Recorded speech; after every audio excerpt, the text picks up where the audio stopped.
Good evening. Welcome to the 24th Annual St. Paul Heritage Preservation Awards. We're here to recognize our city's outstanding architectural and cultural heritage, along with people and projects that over the years have protected that heritage. I'm Richard Dana. I'm chair of the St. Paul Heritage Preservation Commission. And I'm Pete Keeley, president of the AIA chapter, the St. Paul chapter of the AIA, the American Institute of Architects. And each year, the two organizations come together to call for nominations for awards, deliberate, and then plan to celebrate the excellent achievements. The St. Paul AIA is very happy to be a part of this program. It takes a lot of work on a lot of little things to make a city, to enhance our culture, and to make great environments for people. The AIA is very proud to be a part of that and part of awarding excellence in this area. We are a strong component of the, excuse me, we like to be a strong component of the community and believe the awards program and recognizing excellence in that respect goes a long ways in making community. In a moment, I will introduce our speaker to kick off the event. But first, I'd like to thank the St. Paul AIA for their long-standing partnership, as well as their ongoing efforts, such as their Food for Thought series and unauthorized design charrettes, which last year asked the difficult question of what is next for the iconic Dayton's department store downtown. Their efforts help remind us that our business is a matter of whether there is the will and the creativity and the desire to reuse buildings in ways that will keep them vital for another generation and more generations. With the help of the AIA, we might be able to raise awareness about the unique, irreplaceable connections to history and heritage that places provide. In 1963, the editorial in the New York Times about the demolition of Penn Station said that any city gets what it admires, will pay for, and ultimately deserves, and we probably will be judged not by the monuments we build, but by those we have destroyed. The Heritage Preservation Commission serves as an advisory body to the mayor and the city council on municipal heritage preservation matters. It was created by the city council and by ordinance in 1976. The commission consists of 13 voting members who are residents of St. Paul and appointed by the mayor with the advice and consent of the city council. One of the members is a representative of Ramsey County Historical Society, that's Steve Trimble currently, and at present 3 of the members are professionally registered architects, Diane Trout-Ortel, David Wagner, and Amy Meller. Now, would all of the present HPC commissioners please stand? And at the same time, I'd like to thank all the members of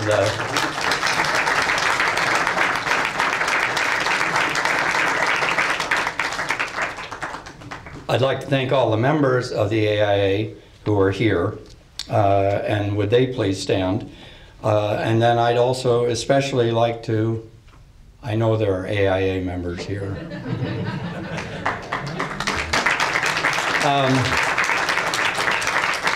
And those people from both groups who served with me on this year's award jury, Renee Hutter-Barnes, Rich Laffin, Dana Murdoch, David Wagner, and Pete Keeley.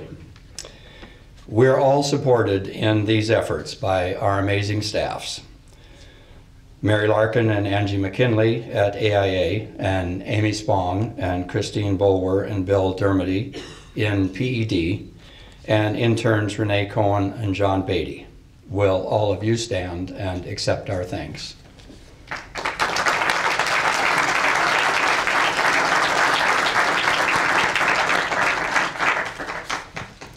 This would be a good time for me to say a very special thank you to the man without whom I wouldn't be here. He has been a marvelous mentor, and if he hadn't made this job look so easy, I wouldn't have accepted it. I've already asked Rich Laffin to stand up as a member of this year's award jury, a role he has played several times in the past. And he was also standing as a member of the AIA. But now I'd like him to stand up and come forward so that I can recognize him for his years of service as one of our commissioners and for having served first as vice chair and most recently as chair, turning over that responsibility in January. Rich's even temperament, his constant civility, his shrewd judgment, and aesthetic sensitivity made him a superb member of the commission, and we all learned from him and benefited from his service. Also, I'd like to emphasize that during that time, Rich managed to serve on all 3 of the panels which selected the public art for the Union Depot.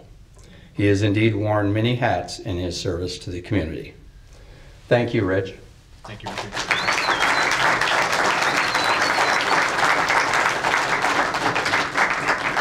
We'd like to present you as a token of our appreciation and a reminder of your involvement in so much of what we're celebrating here tonight.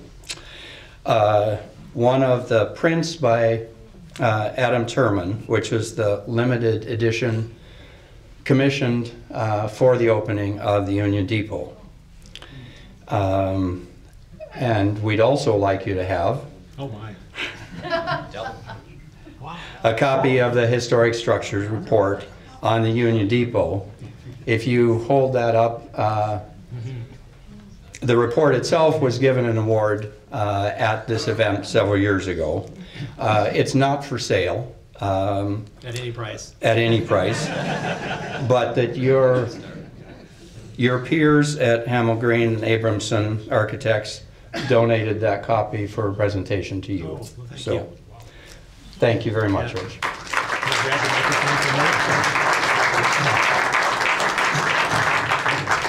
I don't want to get Richard Dana's notes out of order here. I would like to thank Richard, though. He's, as with all 13 commissioners, is full of passion and dedication and devotion to this job. That's not necessarily an easy one. It's a volunteer job, of course, and there are twice monthly meetings, and it goes on over a period of years, but he has devoted himself, as I say. And not only that, and I'm building him up here because he is your chair, that Richard has also been, I think, exemplary in terms of educating himself. I found during our meetings that he came to every single public hearing, having fully read the staff reports that Amy and Christine put together, and was thoroughly conversant with their contents. And not only that, but Richard has also been really good in the last couple of years getting out to preservation conferences, so he's very educated. And I would hope that we would all do the same for the important work that preservationists do for us in this country. And then I also wanted to comment on then the Union Depot and the wonderful public art that is there. It was a great pleasure to serve on each of those 3 panels. There are 4 large installations in place, 5 human scale installations in place, and then Gene Kruger was telling me just before we came into this room that the last of those, a wonderful set of 6 murals being painted by Ralph Gilbert down in Atlanta, Georgia, will be installed in October. I think you're going to love them. I've, as a result of being on these panels, have really come to notice, we'll say, and enjoy public art in a way that I never did before. And I hope that you all do as well, because after all, as taxpayers, you help make them possible. And if I could give you one little tip, the next time you're flying, perhaps, and you're making a connecting flight and maybe have an hour or 2 to kill along the way, if you're in a hub, walk around that airport. There's an awful lot of money that goes into public art in airports across America and in other countries too. And I think that you'll be delighted by what you see. And then finally, one last word. About 3.5 years ago, Amy and Christine took it upon themselves to look at developing guidelines for the installation of public art in historic districts in the city of St. Paul. And they had good work at that time from an intern. She finished up her tenure and had to move on, and so that work's just been sitting. If there's an advocate in this room for public art in the city of St. Paul, I wish that you would step forward, catch up with Amy, and see if we can't get funding to help develop those guidelines so we can see more public art in St. Paul. Thank you.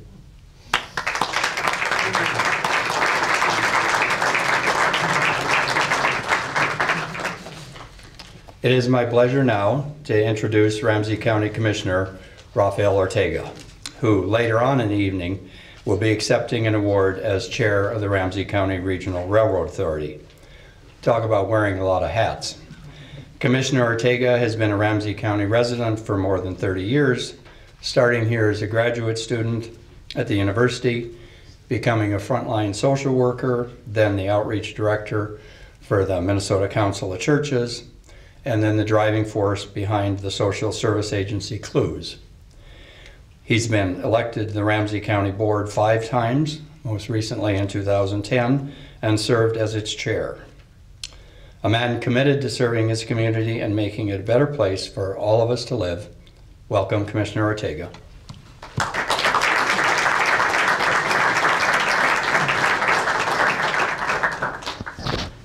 Thank you very much.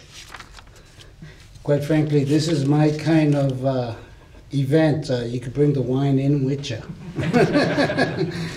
I was just asked, I was just prepared to accept the award and say thank you, and I was asked just a couple of days ago to do the welcome, so welcome. When I first walked in here, I said, I really don't know that many folks in the room, but then as I went to get a glass of wine and I went to get some fruit, I started running across quite a few people that I do know. So it's great to see so many faces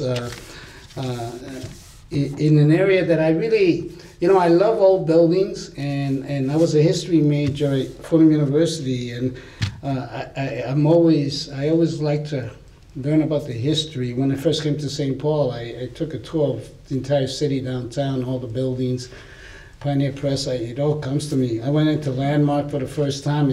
Now I've been on the Landmark board for 20 years, and I am so proud of that building. I want to stay there as long as I can. I know that probably thinking I've been there too long, but it's just wonderful how St. Paul and my colleagues at the city, Council President Lantry and my council member Dave Doon, all the folks have done really a great job at keeping the historic nature of St. Paul and the old buildings. And that takes, it's not an easy thing, and I found that out because we received 2 LEED awards, one for the Roseville Library and one for the Union Depot. And I was told by my good friend Nick Cook that I should be really proud of what the county did with the Union Depot, that it's not that common that a old historic building gets gold LEED. And I wasn't aware of that.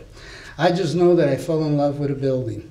I came here from New York about 34 years ago to go to grad school. The first time I was in the back end of the Union Depot was when I was with my 5-year-old daughter, Gabriella, who's 23 now. We went to see the Titanic project, and I went in there and I said, oh my gosh. And I wasn't in office yet. 5 years after I'm in office, I come to the board and I say, I want $40 million in bonding to buy that building and restore it. And then afterwards, through people like you and Nick and others, that I learn about the history and everything, and all the stories I've heard since then of people that grew up with the Union Depot and when they were kids. And it makes it all worthwhile, because we had real tough discussions at the county board in terms of, why do we go for leads?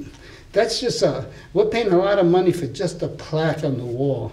And it's more than that. And we've learned that it's more than that. For those of us that advocated to go all the way, it's difficult. It's difficult for the city council, the county board, Your constituencies are always judging you by what's cheapest, fastest, easiest to do, and to restore historic buildings and keep the essence of what they are is not cheap. And we got to be willing to invest, because that's our future. Those are the things that we pass on to the next generations. And so I just want to say I'm happy to be here today. It was not, when I first was asked to do the welcome, I said, not another thing. As a matter of fact, I went to Tim Nassich, my director of real authority, and said, no more awards. I've made enough speeches. But now that I'm here and having a great time, I just want to say thank you and welcome, and I'll turn it over to Pete.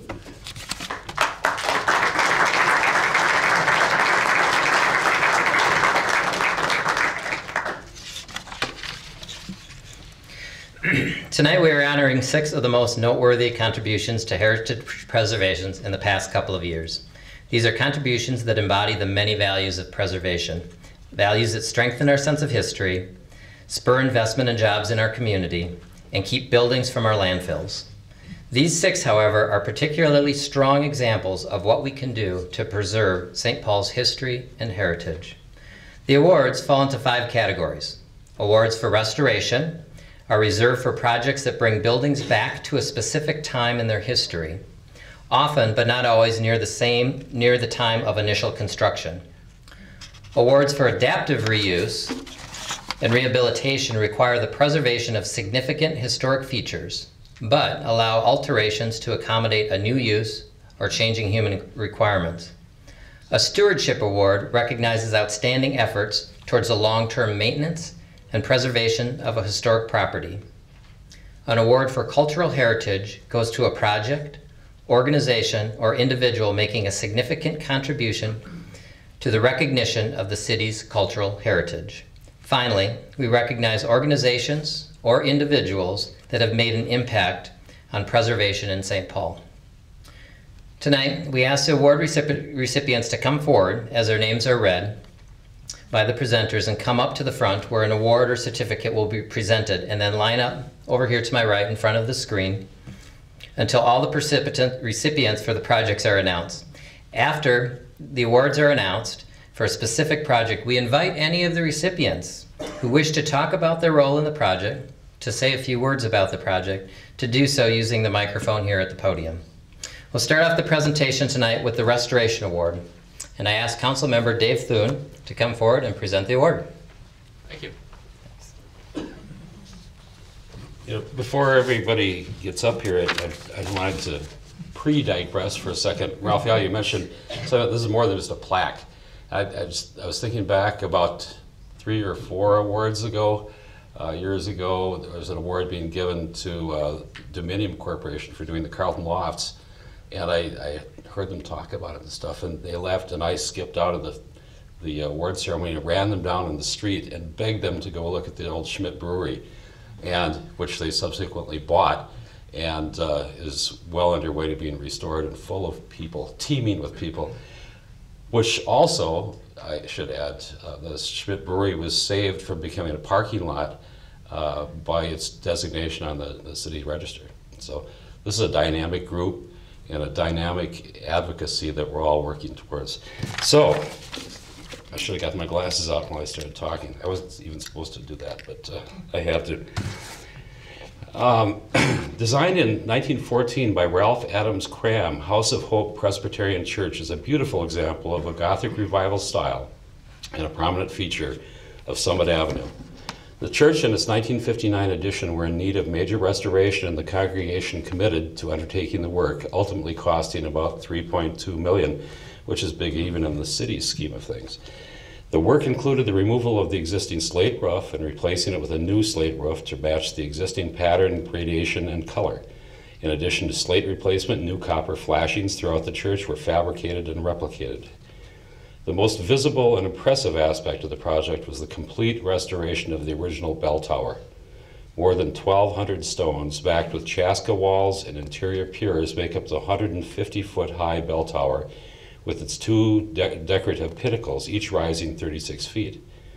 Started in May of 2012, the majority of the upper bell tower and the decorative pinnacles were painstakingly removed one by one. In a successful effort to maintain as much of the original structure as possible, each stone was then identified, mapped out, and selected for either repair or replacement, depending on its condition. The entire tower was rebuilt, and new engineering of the structure was installed to keep the bell functioning for another 100 years. Finally, the entire complex was repointed with stone patching, cleaning, and repairs. The restoration of this building preserves the history of St. Paul, both architecturally and because it's part of a historical narrative of the people of St. Paul. It continues to serve not just as a place of worship, but as a gathering place to serve the needs of the larger community. The Restoration Award goes to House of Hope Presbyterian Church in recognition of their commitment in restoring the bell tower, roof, and facades in the House of Hope Presbyterian Church on Summit Avenue to its I almost screwed up there, its 1914 grandeur, and to Roof Spec Incorporated in recognition of their respectful design solutions in restoring the slate roof of the House of Hope Church, and to Laura Fauché in recognition of her sensitive design solutions in restoring the House of Hope, and to Meyer Borgman Johnson in recognition of their evaluation and creative engineering restoring the House of Hope Presbyterian Church, and to Beerwald Roofing in recognition of their skillful craftsmanship and attention to detail restoring the slate roof at House of Hope. And finally, to Building Restoration Corporation in recognition of their skillful craftsmanship and creativity restoring the bell tower and masonry at the House of Hope Presbyterian Church. Give them a big hand.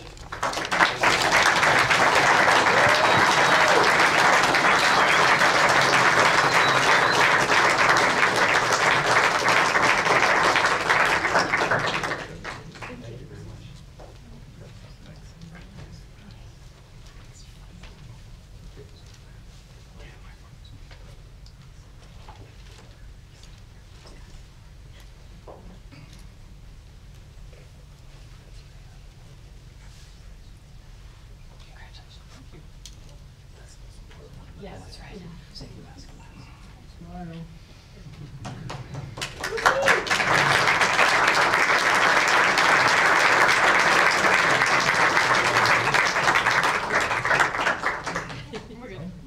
Well, good evening. I'm Ted Lentz, and I'm the president of the Cass Gilbert Society and an architect. And I'm here to present an award for the Francis Finch House at 839 Osceola, because it's a Cass Gilbert house. And I wanted to begin, actually, by talking not only about Cass Gilbert, which has, there's a lot of stories that can be told, but it occurred to me that since it's a Gilbert and Taylor house, that many people might wonder, who's Taylor and where did he go? He was Cass Gilbert's partner and classmate at MIT in Minnesota, designed several significant houses together. During a recession, I know there are a few architects here that have ever seen a recession occur, but when they do occur, firms shrink, and Gilbert and Taylor's firm shrank to the regret of both, as I understand it, Cass Gilbert and James Knox Taylor. And James Knox Taylor went on, and a few years later, he began to serve as a supervising architect for the U.S. Treasury. At the time, that meant any building built by the federal government had James Knox Taylor as the associated architect. So the co-architect, that most people don't know, in fact had hundreds and hundreds of some of the most significant buildings built at the turn of the century from 1897 through Taylor's retirement in 1912, have his name with it. One of the things he did, just as this is part of architectural history, if you will, he, with Taylor's participation, were very aggressive about changing the rules in the way architectural competitions move forward, and began to move away from the favoritism and automatic awards being given to the oldest, closest friends of the governmental leaders, and in fact using a more rigorous program, part of which was instituted in Minnesota and led to Cass Gilbert being selected to do the state capitol. But Taylor left and helped that type of work occur at the national level. Before he left, however, he designed some significant buildings, and one of which, nearly 30 years ago, when Robin and Brian, I apologize, Belisle, thank you very much. When Robin and Brian Belisle were looking for a house to buy in St. Paul, they almost didn't go in.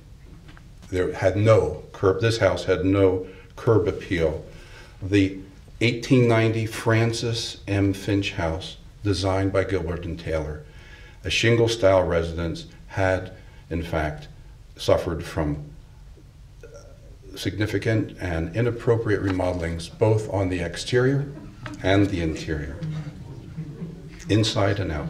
The architectural character of the exterior was significantly diminished when in the 1950s wide steel siding was installed over the clapboard and the shingle siding and trim details. The kitchen and the adjoining powder room had particularly unsympathetic remodeling in the 1970s. The rear of the house was connected to the yard via a sliding patio door and an unceremonious deck. Still, they had a feeling it could be what they were looking for. They maintained the house, stayed with it, and finally, after 28 years, were ready to undo these remodelings and restore the residence to the quality of design, material, and details befitting a Gilbert and Taylor dwelling. Extensive reworkings, both inside and out, faithfully respect the building's historic character and reveal its beauty and renew it for coming generations. The exterior, once slathered with steel and aluminum, was restored to the original handsome design and again contributes to the special historic and aesthetic character of the Hill District. Their commitment to heritage preservation and to high standards of design, accuracy, and craftsmanship has brought together with the extensive efforts of the design team and the contractor.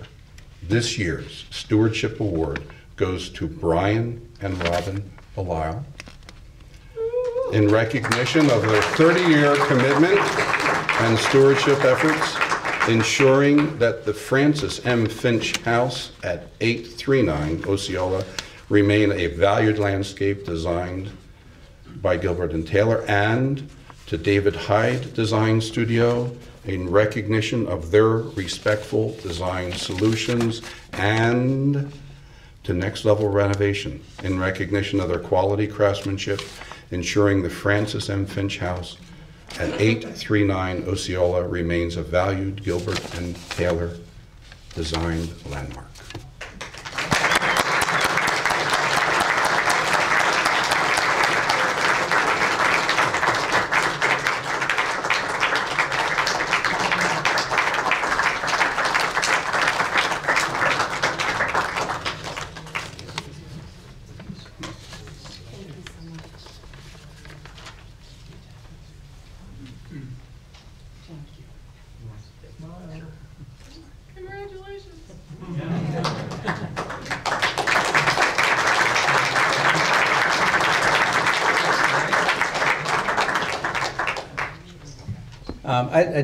I'd like to make a couple observations. I think it was almost 30 days to the day that we signed the purchase agreement. We looked at over 100 houses, reluctantly went in this house. The minute we walked in, we fell in love with the house. And my wife says, we need to buy this. I ran into Don Husband today. He's here.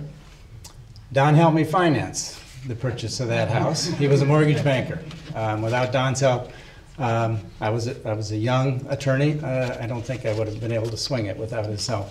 Fixed interest rates were 13.8%. So Don came up with a solution to make it work. My wife Robin said, I love the house, but we need to change the kitchen.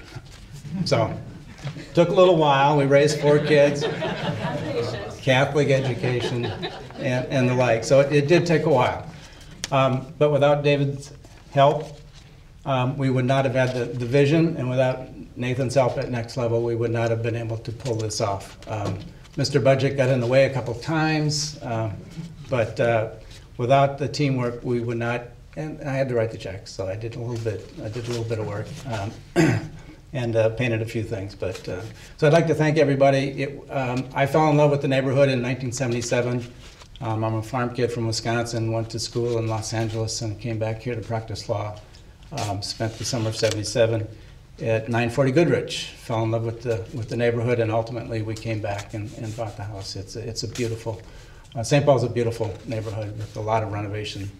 My son now lives in the Schmidt Brewery renovation, thanks to Dominion. My wife just left from the Union Depot to go to Milwaukee, where my daughter graduated from dental school, and she was born while we were at the 839 Osceola. So this just feels right. So thank you very much. Good evening. I'm Carl Nelson, a member of the Ramsey Hill Association Board. The Ramsey Hill Association is committed to the maintaining and improving of our neighborhood by, among other things, supporting architectural and historic preservation. Frequently, our historic structures are threatened by the lack of usefulness. They get modified or altered in an attempt to keep them viable, generally sacrificing much of their original character. Eventually, they don't serve any purpose and face demolition. The Frank and Anna Shepard House at 325 Dayton Avenue fits that description. Built in 1880 as a prominent private residence, it has spent the past 70 years in various institutional uses, and a major annex addition was constructed in 1955, dramatically redefining the property. It eventually posed too many problems for its owners, and it became vacant, potentially a major blighting influence on our neighborhood. Andy and Whitney Blessing discovered this vacant property in the winter of 2010. They had an almost immediate vision and saw an opportunity. They adapted the 1955 annex into a Montessori preschool, restored the original 1880 structure into an elegant bed and breakfast, and rehabilitated the 1884 servants' quarters into their own private residence. This successful adaptive reuse and restoration of the historic Shepard House is impressive on its own. But possibly more importantly, this project is an example of a strong commitment to the community by helping ensure economic sustainability in the area. This year's Adaptive Reuse Award goes to Andy and Whitney Blessing, 325 Dayton Avenue, LLC, in recognition of their creativity and vision for adaptive reuse that respects the historic Frank and Anna Shepard House at 325 Dayton Avenue. And to A Squared Design plus Build plus Remodel in recognition of their skillful craftsmanship for adaptive reuse that respects the historic Frank and Anna Shepard House. And to the New Victorian Mansion Bed and Breakfast in recognition of their insight to develop the business that sensitively preserves the historic Frank and Anna Shepard House at 325 Dayton.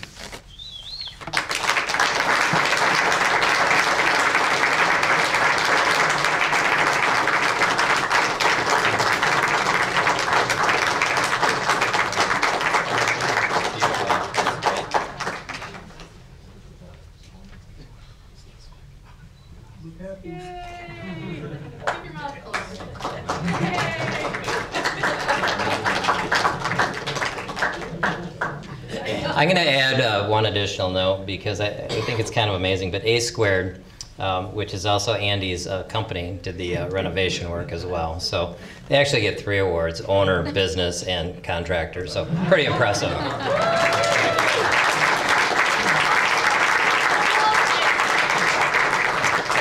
Hi, I'm Andy Blessing, and on behalf of my wife Whitney and everybody who was involved in this project, thank you first of all for the kind words and for the really wonderful honor of this award. To the HPC for working with us through this project, and to Ramsey Hill Association for nominating us for this award. It was 3.5 years ago that Whitney and I found 325 Dayton Avenue, but I guess it found us. I would say, unlike Robin, I couldn't wait for that kitchen, so we got to work quickly. We had the 30-year plan, and it ended up being shorter, which is you can have it quick or cheap or right. We chose 2, and I think we got it right. So you can.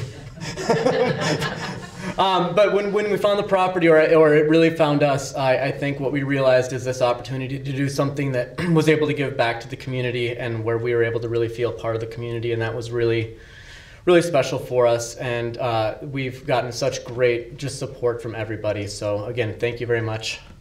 And if you want to see the project for yourself, feel free to stop by and stay at the bed and breakfast if you'd like. It is always open. So we're part of the neighborhood and glad to be. Thank you very much. Good evening. My name is Kathy Lantry, and I'm president of the St. Paul City Council. And as always, I want to thank certainly Amy and Christine for inviting me to speak at this and to be a presenter, because I'm always honored. It makes me feel like a total slug that I need to redo my house or something, because people are doing some fabulous things. And I do think we need to add an award, because Robin Belial gets the most patient woman ever award. Holy mackerel. I would never have done it either, so good for you, Whitney, and you did a great job.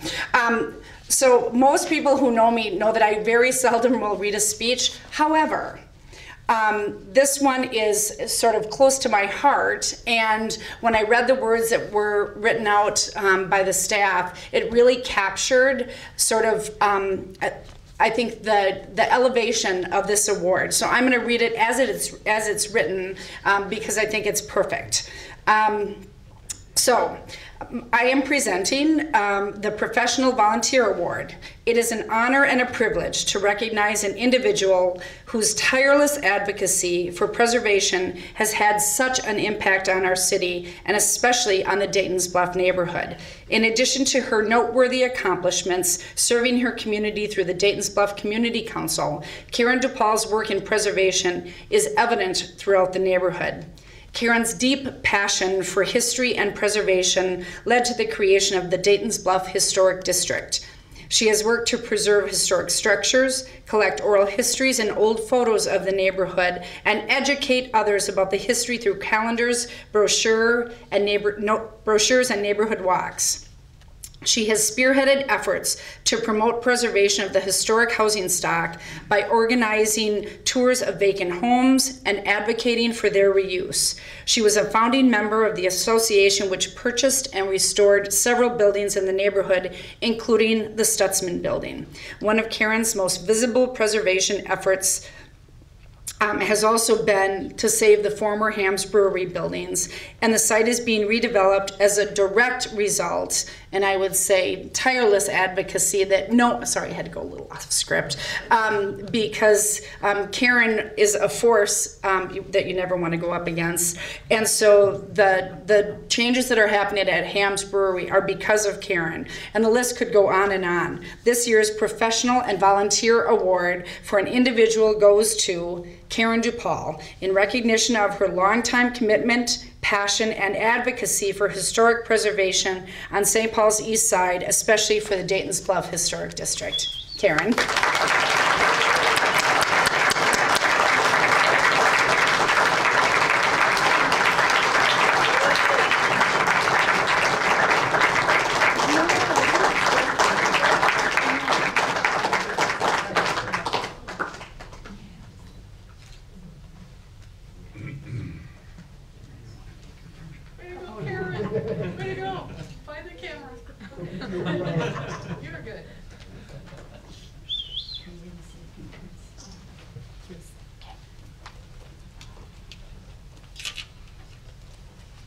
Well, thank you so much. I'm overwhelmed.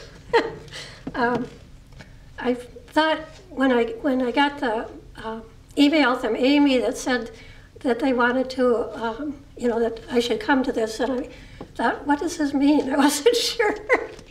But anyway, it's all fun stuff. I mean, I've been having fun all this time doing this stuff, and you have to have kind of a hard shell. So when people say, like the Ham's Brewery, at the beginning of that little fight, people thought I was totally off my trolley, but I got other people to join the effort so that it wasn't just me that was off my trolley. It was others too. But the neighborhood's good. I think we've made a lot of progress. There's a lot of work to do. And we're always looking for more folks to come to the neighborhood. And Dayton's Bluff is the place to be. We've got lots of stuff going on, and you know, you're all welcome. Anyway, thanks so much. I think this is the funnest thing. If you aren't smiling, something's really wrong with you. I swear, I think we need this about every 3 months. It's so exciting. I am Nancy Nicholson, and I live on you know what? I have no script. Good luck on the slideshow. So all I'm gonna say. I'm Nancy Nicholson, and I live on 260 Summit Avenue, which my husband and I named Dove Hill, and it's on page 126 of the book, Great Houses, wait, I'm gonna say this wrong, Great Houses of Summit Avenue and the Hill District. Now, I want to tell you, this is an incredible book with lavish illustrations, 24 homes that have been highlighted with personal stories. Betty Hamill, who has been with us and knows the city, knows the tap of what's going on, has touched us all personally. 260 pages of a book that blew me away. And wonderful Karin Melvin, the author, came to me immediately and was so gracious as she walked me through her photo shoot, what the story was, did we need to have proofing. And as that proceeded, we have to thank our book designer, who is Ellen Huber. I'm sorry if I said that wrong. In October of 2013, Karin Melvin, the Marvel, I've just given her that name. She's a marvel. She self-produced, did the photography, planned it, self-published with a little help from her friends, had some writers, some photographers, an editor, and a graphic designer put this book together. And I have to tell you, if you don't have one, you are a loser. Just straight up. Just immediately, it's in Kowalski's grocery store, Bibelo, Grand Avenue. I'm telling you, it is a book you have to have on your coffee shop, on your coffee table. It is breathtaking. Every page you go, oh, oh, oh. It's an education as well as an invitation to these homes and these families who have taken the time to make preservation a part of their life and work on the interior and exterior of these homes. By showcasing this book, it is a lasting testament of St. Paul's fine architectural heritage. And I have to tell you, we are a proud city, and we are a tight city. And this book truly, I'm not in sales, but this book truly shows what we're all about, and we should be so proud. And so, my little children, who I'm going to call up, you get on your feet right now. So, in recognition of her contribution to St. Paul's cultural heritage as author and photographer extraordinaire of Great Houses of Summit Avenue and the Hill District, Karin Melvin gets the Cultural Heritage Award. Come on up, girl. In recognition of the written contributions to this book, we have Betty Hamill, Paul Clifford Larson, Dave Kinney, Melinda Nelson, and Garrison Keeler. In recognition of her editing of this book, the award goes to Ellen Green, and in recognition of her styling and her eye for detail, Sherry Wilsey.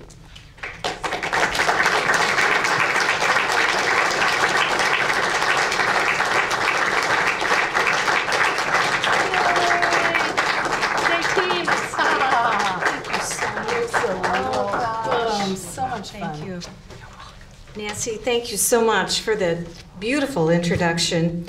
And I'm honored that this book has been recognized by the Heritage Preservation Commission and AIA St. Paul. It's a very esteemed award. Melinda Nelson, who is one of the writers, couldn't be here tonight because she is an HPC member at Excelsior, and they had a meeting tonight. but she nominated the book. You know, who knew that it was going to win? It was a great experience creating this book, and these are the people that made it happen. It takes a village. And we have Paul Larson, who's one of the writers, Betty Hamill, Melinda Nelson, Dave Kenny couldn't be here tonight. Sherry Wilsey is a homeowner. Her house is on the cover of the book. And she generously donated and contributed her time and resources for the styling of the photography. We worked together, and she cleaned a lot of houses. We threw away a lot of stuff in the fireplaces for some of the fires we had going. But she also opened many doors to the other homeowners of the very significant buildings on Summit Avenue in the Hill District. Ellen Green is our copy editor, and she taught me so much about the style, the Chicago style, which is format needed for the proper, rolling out of the information of the book. And also Paul Larson was one of the editors for the content for the writers. And then in the back of the book, if you look past the landmark section, there is a glossary, and it's all the architectural terms. And this comes from all the beautiful things that I saw as I was walking down the street with my camera, and I was just shooting details of the exteriors. And I was just blown away by the beauty, and I didn't know the names of these ornamental objects on the exteriors of the buildings, and it really perked my curiosity, and I wanted to know more.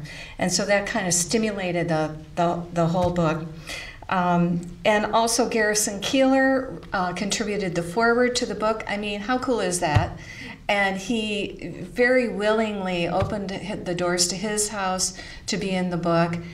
His bookstore launched the book.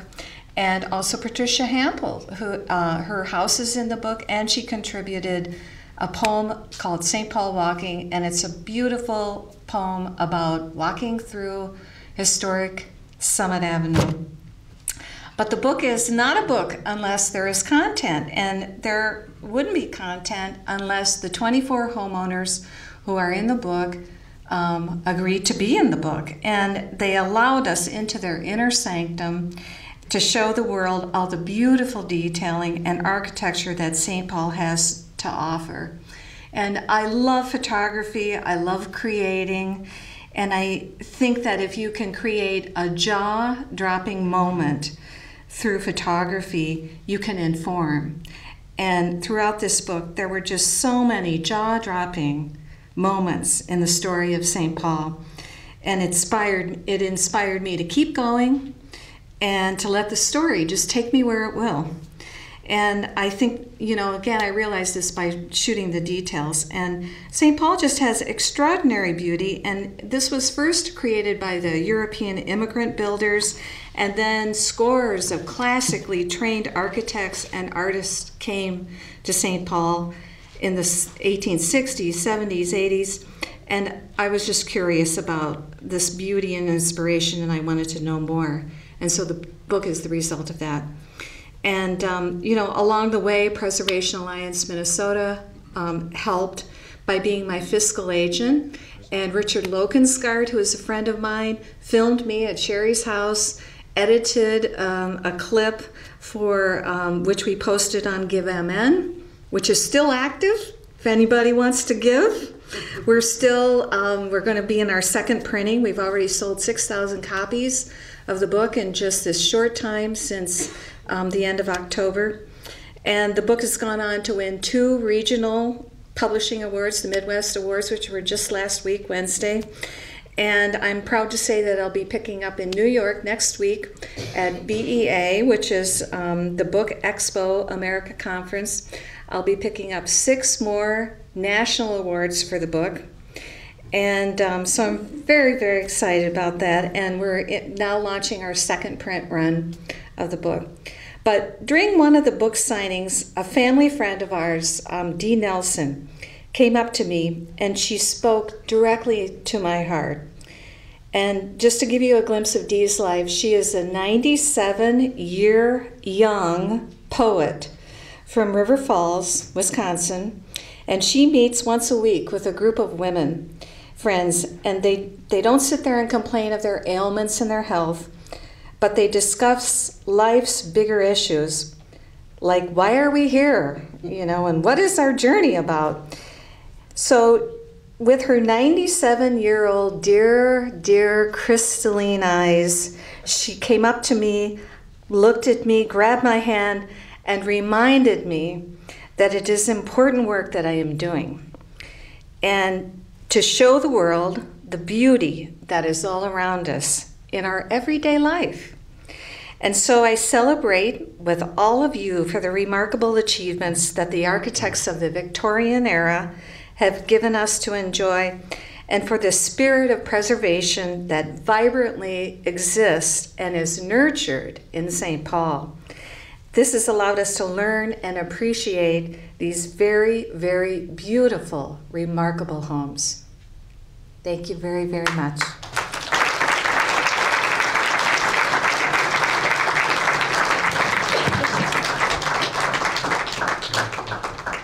Everyone. Hey, Chris. Hey, Mayor. Hi, Nancy. How are you? It's good to be here with you all tonight and celebrating these wonderful acts of preservation that we honor tonight. But it is one of the things that makes St. Paul such a unique and wonderful place, is that we do have a preservation ethos that allows us to save spaces large and small, and recognizes the importance of all of those places. So about 3 months ago, we were down at the Union Depot shortly after that facility had reopened, and we had a special visitor that day whose name was Barack Obama, and it was a magnificent afternoon to have the president in that space that had been so carefully restored. But he said that, in referring to the restoration of the depot and the fact that passenger rail was going to be coming back into the facility, he said this project symbolizes what's possible. And it certainly is absolutely true that is a symbol of what is possible when a community believes that preservation is important and has the resources and the wherewithal to make those things happen. With great support from incredible leaders like Jim Oberstar and Congresswoman McCollum, those things happened. It is a project that is a major rehabilitation of a significant historic resource and railroad infrastructure. It serves as one of the many urban catalysts for the renaissance of an entire city.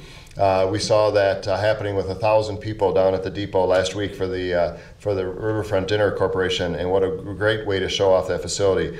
Our community is grateful that the Union Depot's significance as a great railroad station remained firmly in the minds of preservation-minded leaders, making the rebirth possible. All this happened because of the commitment and dedication of so many folks and organizations over many, many years. Tonight, does anybody remember going in there when we had the Titanic exhibit in there? And that was, we're like, this is kind of the whistle thing didn't work out so well, if you remember that. But the exhibit was interesting. But it really, I think it took a whole new generation of folks through that depot that had never been there before and started to understand how important that building was. So tonight we have an opportunity to acknowledge the work of some of the folks who came together to make this happen. The architects, engineers, researchers, planners, contractors, and subcontractors. But we begin by recognizing Ramsey County Commissioner Rafael Ortega, who participated in this project in multiple ways, but especially now in his third term. As chairman of the Regional Rail Authority. And so as exciting as that project was to open up the restoration, I can imagine that June 14th is going to be another special day for Commissioner Ortega for all of his work, not only preserving the past, but building the future of the city of St. Paul. So let's congratulate Commissioner Ortega for his incredible work.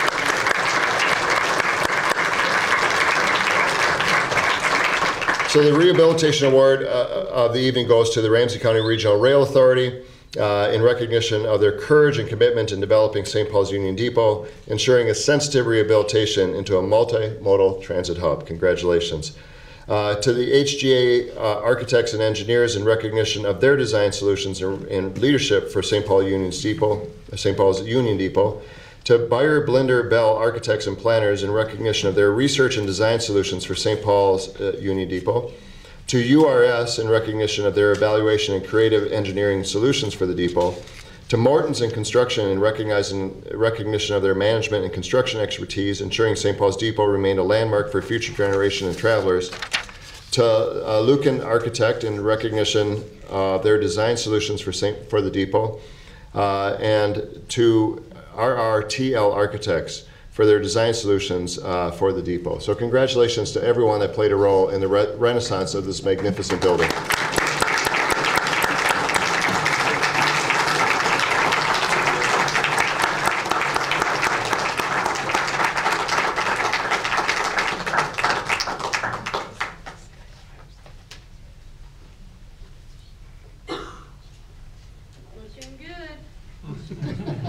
That was the love of the city.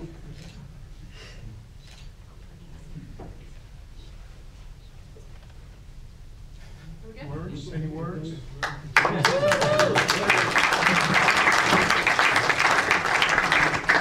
Thank you very much, ma'am, for the gracious words.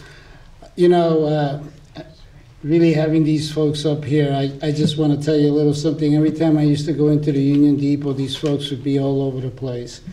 Whether it was the Mortensen folks or the architects, and I after a while I would tell Tim, I says, well, who owns this, the county or they do? Because they had such ownership of the place.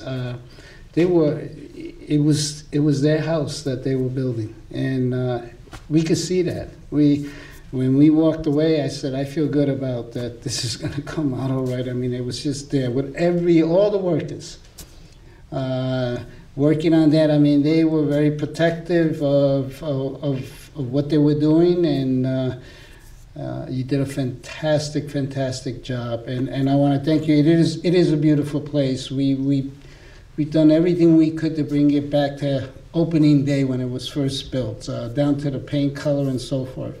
But I just want to say one thing, and that is as great as this project is, and I'm so thankful for the participation that I've had in it along with others, I'm impressed by the previous award winners. I felt like I don't deserve to be up there with these folks. I mean, it's one thing when government does something, but when you have individuals who really come out and make stuff happen on their own, that is impressive, and I salute you, and thank you for allowing me to be in your company. So we have 2 books that have been donated to give away, and we'll draw for those. The first book is The Great Houses of Summit Avenue in the Hill District, which is wonderful. I have that in the lobby of my office, as well as a copy on my desk. So I love to show off those great houses. They remind me so much of my own, in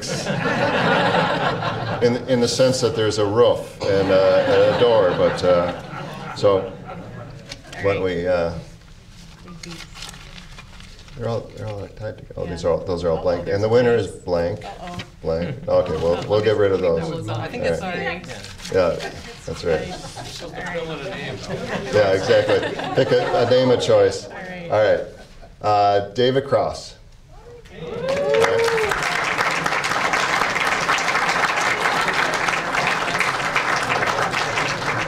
And the second book is the Union Depot Historic Structure Report, which is the recipient of the award in 2009. It was donated by the Ramsey County Regional Rail Authority. I don't have one of those yet in my office. What's the story? What the heck? Thank you very much. Surprising. Dana Murdoch.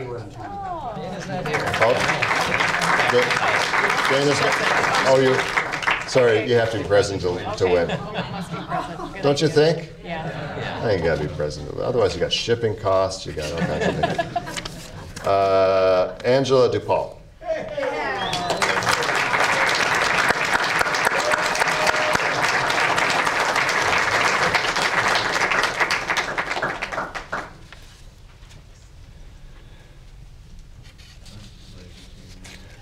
This concludes this evening's events. I want to thank you all for coming, and particularly for your support of preservation and preservation efforts and your contribution to tonight's program. Thank you.